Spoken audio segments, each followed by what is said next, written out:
Hi, I'm Rabbi Yisrael Bernath, and welcome to my daily Torah thought.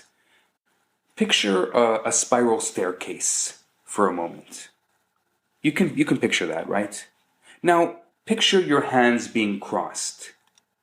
If you ask any kid in Jewish school about this week's Torah portion, they're going to give you the picture of their hands being crossed. You see, here's what happened. Jacob is dying.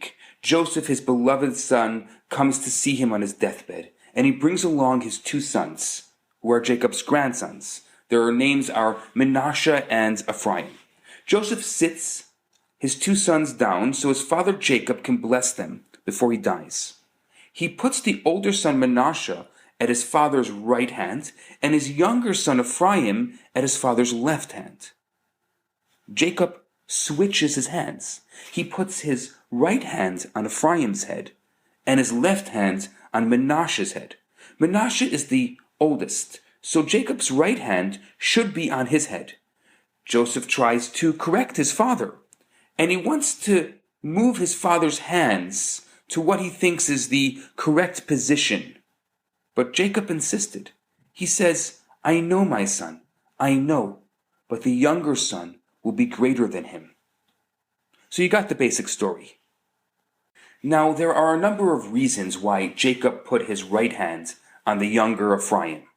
Some explanations have to do with Ephraim's future descendants, or psychologically it can be a way to keep checks and balances between siblings. Now, what does the story mean? What's the point of this story for us today, sitting here in Montreal, or wherever? This is more important than it may seem at first. Jacob says that Jews will bless their children. May God make you like Ephraim and Menashe. And that blessing is still used today. It's the same blessing that we bless our children today. It's so significant. The Rebbe takes a closer look at their names.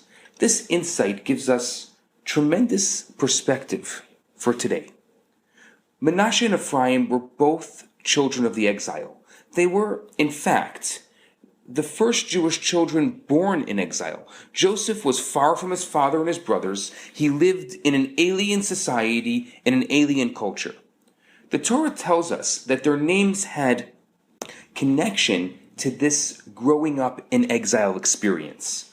Ephraim comes from the Hebrew for forgetfulness. Joseph struggled to remember his father and to forget his troubles. Menashe, the firstborn son, his name represents surviving in a strange and challenging environment.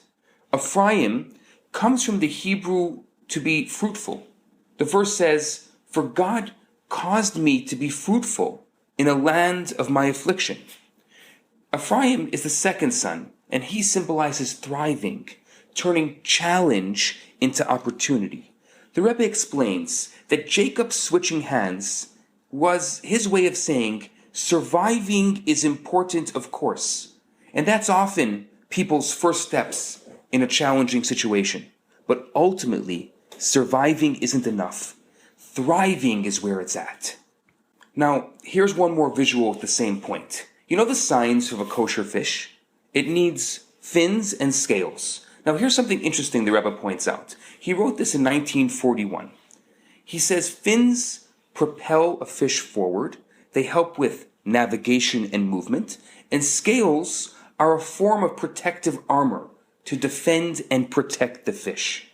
Fins are like offense, and scales are like defense. To be kosher, says the Rebbe, we need both offense and defense.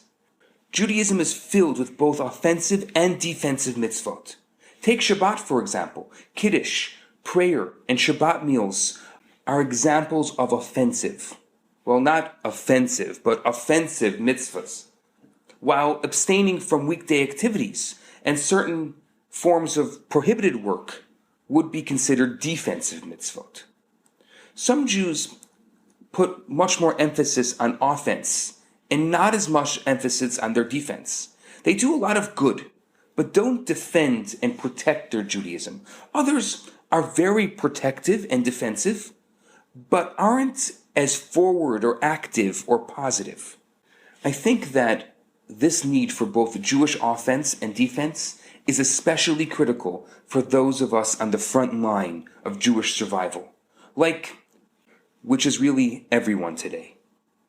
Both approaches are incredibly important to incorporate into our lives and perspectives, each person according to their level, according to their circumstance. No question about it, we need good Jewish defense. Defense can win championships, that's what they say at least.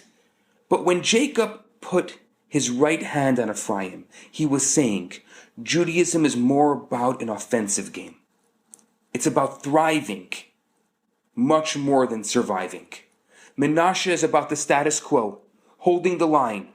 Ephraim is about getting ahead, reaching new goals, opening new horizons. Let's not be satisfied with our existing accomplishments. Let's be proactive and dynamic with our Judaism. Move one step forward, add another mitzvah, learn a little more Torah. Remember these two visuals, the switching hands and the fins and scales on a kosher fish. And yes, about the spiral staircase that I started off with today. That's a Jewish message too. One step at a time. And even if you can't see the top rung from the bottom step, if you go one step at a time, you'll get there. I'm Rabbi Yisroel Bernath. This has been my Daily Torah Thought. Have a fantastic day.